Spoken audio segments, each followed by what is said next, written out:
कमळी या मालिकेच्या आजच्या भागामध्ये आपण पाहत आहोत, रागिनी राजनला म्हणत असते, मी एक काम करते, आता या घरामध्ये राहतच नाही, अनिकाला घेते आणि या घरातून दूर लांब कुठेतरी निघून जाते. आणि तेव्हाच राजन उठून उभा राहतो आणि तो म्हणत असतो, अगं काय हे, असा टोकाचा निर्णय कोणी घेतं का? आणि त्यासोबतच बाजूला उभा असलेल्या आत्याला तो म्हणत असतो, अगं आत्या, तू तरी तिला काहीतरी समजून सांग ना, असं कोणी टोकाचा निर्णय घेतं का? आणि एवढं सगळं काय झालेलं आहे? तेवढ्यातच आता कामिनी म्हणत असते, अरे काय समजून सांगायचं आणि तिला का समजून सांगायचं? आणि तुझी आई कधी कोणाला समजून घेत आहे का? नाहीच ती कधी कधी कोणाला समजून घेत. खरं पाहायला गेलं तर इथे जेव्हाच तिचे बाबा वारले किंवा तिचे बाबा त्या ॲक्सिडेंटमध्ये गेले, तेव्हाच इथे दादाने आम्हाला या घरामध्ये आणलं, या घरामध्ये आसरा दिला आणि हे आमचं घर म्हणूनच आम्ही राहायला लागलोत. पण वहिनी, तेव्हाच राजन म्हणत असतो, अगं तात्या प्लीज किमान तू तरी असं बोलू नकोस ना. तेव्हाच ती म्हणत असते, मी असं नको बोलू म्हणजे काय बोलू? तुला माहिती ना तुझ्या आईचा स्वभाव कसा आहे, आणि त्यामुळेच इथे रागिनी खूप जास्त दुखावत आहे, असंच इथे ती बोलत असते. प्लीज आत्या तू तरी असं बोलू नकोस, असं राजन म्हणत असतो. आणि तेव्हाच रागिनी म्हणत असते, अरे म्हणजे इथे आमची चूक आहे का? आणि त्यासोबतच इथे तू इथे आईला का बोलत आहेस, मला का बोलत आहे? सगळ्यात महत्त्वाची गोष्ट म्हणजेच की इथे रागिनी म्हणत असते, हे बघ, त्या मुलीला इथे घरामध्ये आणली आणि त्यासोबतच इथे मला त्या मुलीसमोर अपमान केला, वाटेल ते आई बोलल्या. आणि तेव्हाच राजन म्हणत असतो, हे बघ आत्या आणि रागिनी, आईचा स्वभाव कसा आहे हे तुला चांगलंच माहिती आहे. आई मुद्दामूनच कधी कुणाला दुखवत नाही आणि आत्तापर्यंत तरी तिने कधीच कुणाला दुखवलेलं नाहीये. आणि ती मुलगी, त्या मुलीनं तरी असं काय केलेलं आहे? हे बघ, ती मुलगी इथे आपल्याकडे आली आणि ती फक्त आणि फक्त इथे आपल्याला एक मदत मागायला म्हणून आली होती. आपलं एवढं मोठं कॉलेज आहे आणि त्यामुळे आपण तिला मदत केली तर बिघडलं कुठं, असं राजन म्हणत असतो. आणि तेव्हाच रागिनी म्हणत असते, म्हणजे तुला असं म्हणायचंय का ह्या सगळ्या गोष्टीमध्ये माझी चूक आहे? आणि त्यासोबतच ती मुलगी थर्ड क्लास आहे, अगदीच गरीब आहे. आणि तेव्हाच राजन म्हणत असतो, हे बघ रागिनी, तू आता खूप जास्त बोलत आहेस. तेव्हाच राजन म्हणत असतो, अगं त्या मुलीने आपल्या बाबांना वाचवलंय, तिला थँक्स म्हणायचं सोडून तू उलट तिला नावं ठेवतेस. तेव्हाच रागिनी म्हणत असते, ती मुलगी थर्ड क्लास गावाकडून आलेली आहे. अगोदरच इथे तुझी आई थोरल्या नातीचे गुणगान आणि गोडवे गाऊन कमी होतं का? म्हणून आता हे पुन्हा तिसरं, काय गरज होती ह्या सगळ्या काही गोष्टी ते करण्याची? आणि तेव्हाच इथे दारावरती अन्नपूर्णा मॅडम आलेल्या असतात. दारावरती अन्नपूर्णा मॅडम आल्याबरोबरच कामिनीचा आता खूपच भीती वाटत असते, कारण आता रागिनी खूप काही गोष्टी थोरल्या नातीबद्दल बोलत होती. आणि तेव्हाच दारावरती आता अन्नपूर्णा मॅडम आल्याच्या नंतर त्या अगदीच रागिनी समोर येऊन उभ्या राहतात. अन्नपूर्णा म्हणत असतात, आत्ताच मी कॉलेजमधून प्रिन्सिपलला फैलावर घेऊन आलेली आहे, आता पुढचा नंबर बहुतेक तुझा दिसतोय, काय मग तुला फैलावर घ्यायचंय का? आणि तेव्हाच आता रागिनी तिच्याकडे पाहतच असते.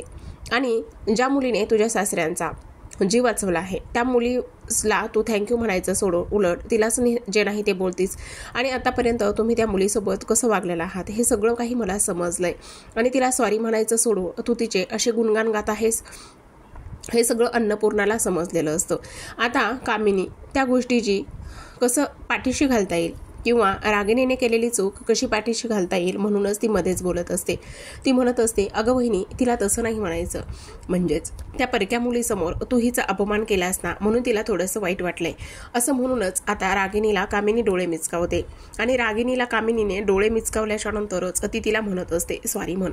आणि तेव्हाच आता रागिनी तिला सॉरी म्हणते.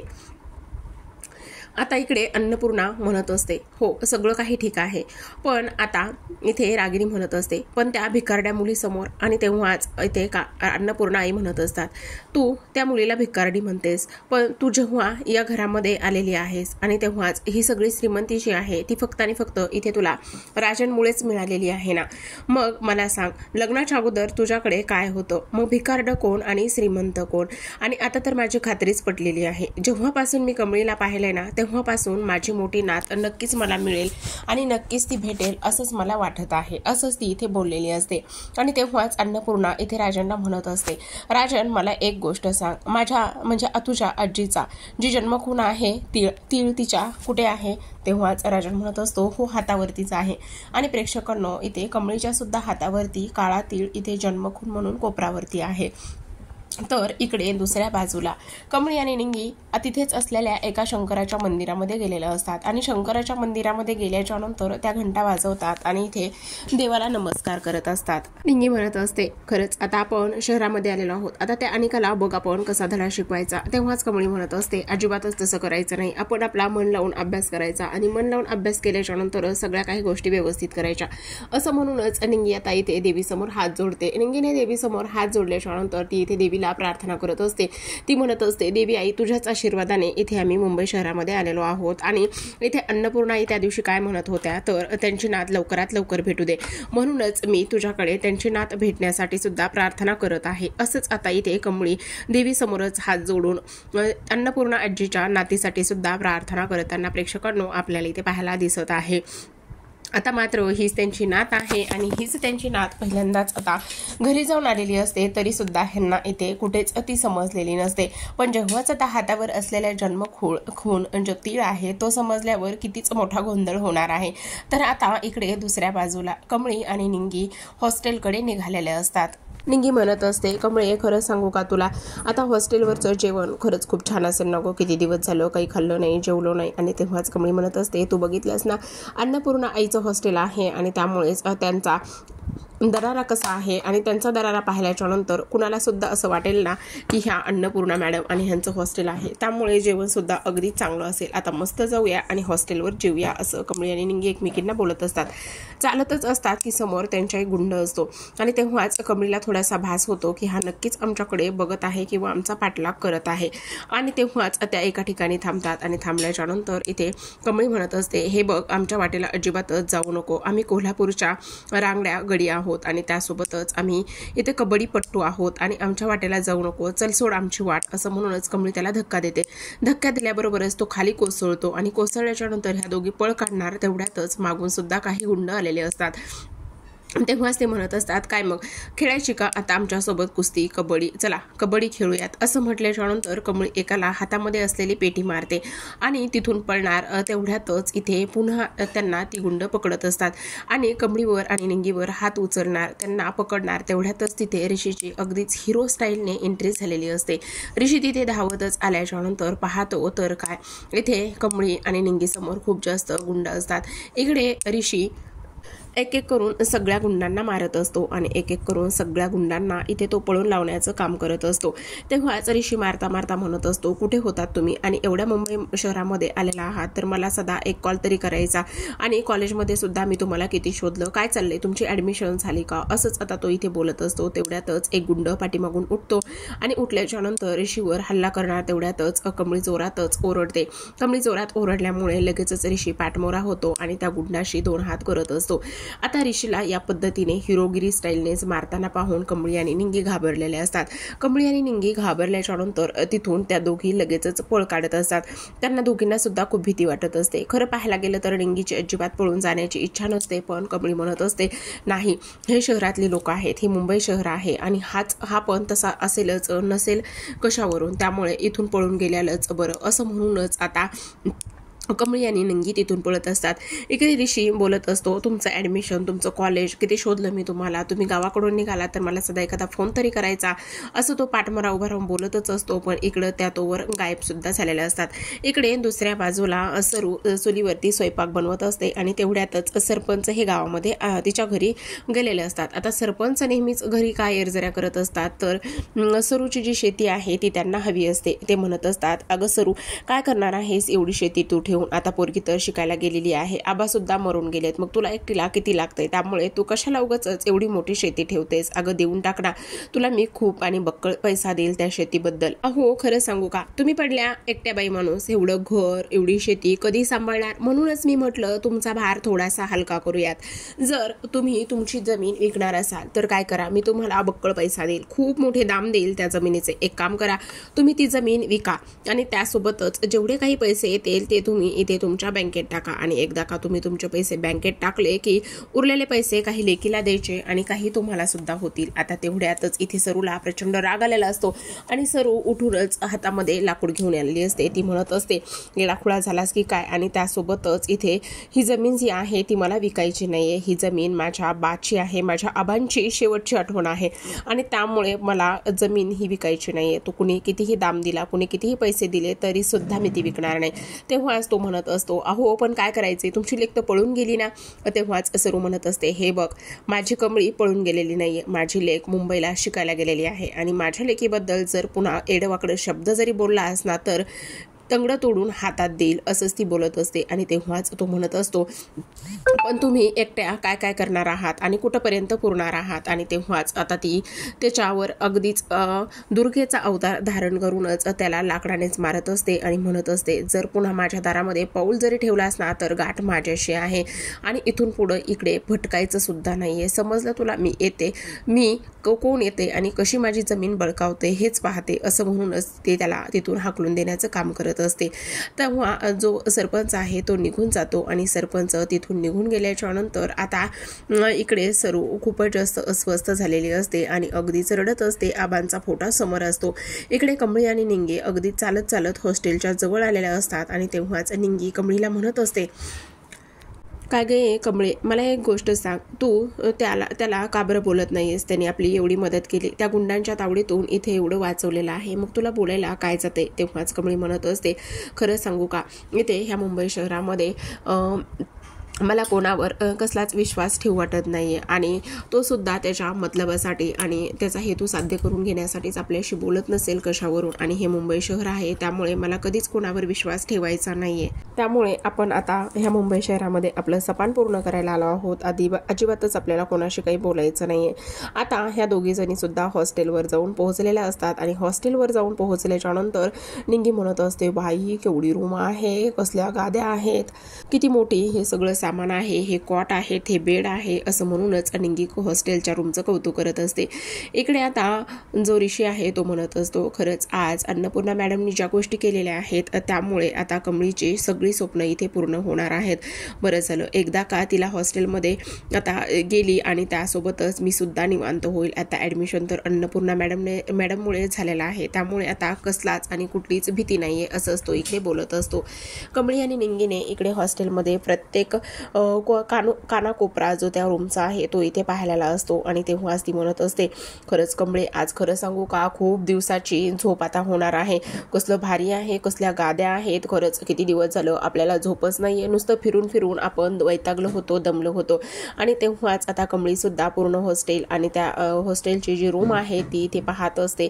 तिला सुद्धा खूप छान वाटत असतं. तेव्हाच आता निंगी म्हणत असते खरंच अन्नपूर्णा मॅडम म्हणजे खरंच एकच नंबर आहेत, असं म्हणूनच ती त्यांचं कौतुक करत असते. निंगी आता प्रत्येक सामानाला पाहत असते. ती म्हणत असते बाप रे कसली गादी आहे, कसला बेड आहे, आता बघ तू, आणि हे बघ ना अगं कमळे कसलं मस्त झाड आहे, खरंच आता मी ना अगदीच जीवाची मुंबई करणार आहे बघ, असं म्हणूनच ती आता सगळं काही वस्तू पाहत असते. तिथे बाजूलाच एक शाहरुख खानचा फोटो लावलेला असतो आणि तो ती फोटो पाहते आणि म्हणत असते bye bye bye bye Shahrukh Khan, आणि लगेचच डिंग डिंग डिंग डिंग करून नाचायला सुरुवात करत असते. आणि तेव्हाच कमळी मात्र इकडे तिला ह्या तिच्या वागण्यावर अगदीच हसत असते आणि पाहत असते.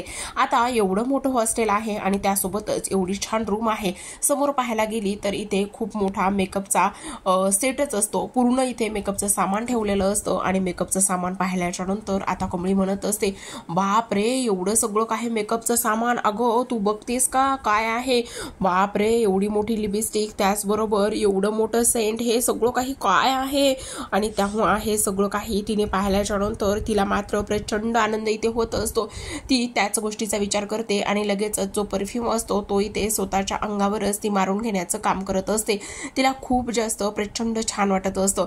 आणि तेव्हाच आता इथे कमळीला सुद्धा ती तिच्या अंगावर सेंट मारत असते आणि मारल्याच्या नंतर ती म्हणत असते ए असं नाही, मला नकोय, तुझं तूच मार बरं, मला काहीच नकोय. आणि तेव्हाच ती म्हणत असते अगं असं काय करतेस, मार ना जरा. आणि तेवढ्यातच तिथे एक व्यक्ती आलेली असते आणि ती व्यक्ती तिथे आल्याबरोबरच तिला म्हणत असते एक्सक्यूज मी.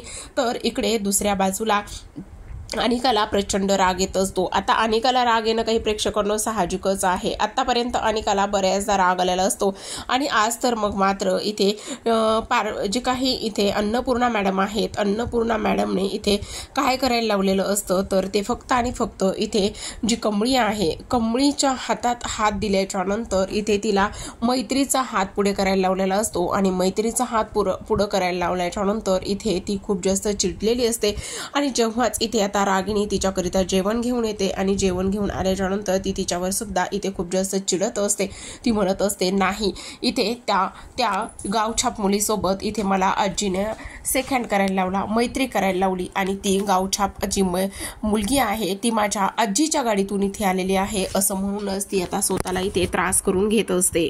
अनिका प्रचंड चिडचिड करत असते. तिच्या आईच्या हातचं सुद्धा ताट ती घेत नसते आणि तेव्हाच आता रागिनी तिथून बाहेर जात असते. रागिनी बाहेर जाता क्षणी कामिनी तिथे आतमध्ये येते आणि कामिनी म्हणत असते दे इकडे, दे माझ्याकडे ते ताट दे असं म्हणूनच आता अनिकाला ती भरवत असते आणि तेव्हाच रागिनी म्हणत असते अरे बघ अनिका, मला माहिती आहे तुला प्रचंड राग आलेला आहे, पण आपल्याला जर एवढा राग आलेला आहे तर त्या म्हातारीला तिकडे तेवढाच आनंद होईल. आणि तेव्हाच आता कामिनी म्हणत असते हे बघ आपण करू ना काहीतरी. तेव्हाच अनिका म्हणते आता आपण काय करणार आहोत, सगळं काही आपल्या हातातून निष्ठून चाललेलं आहे.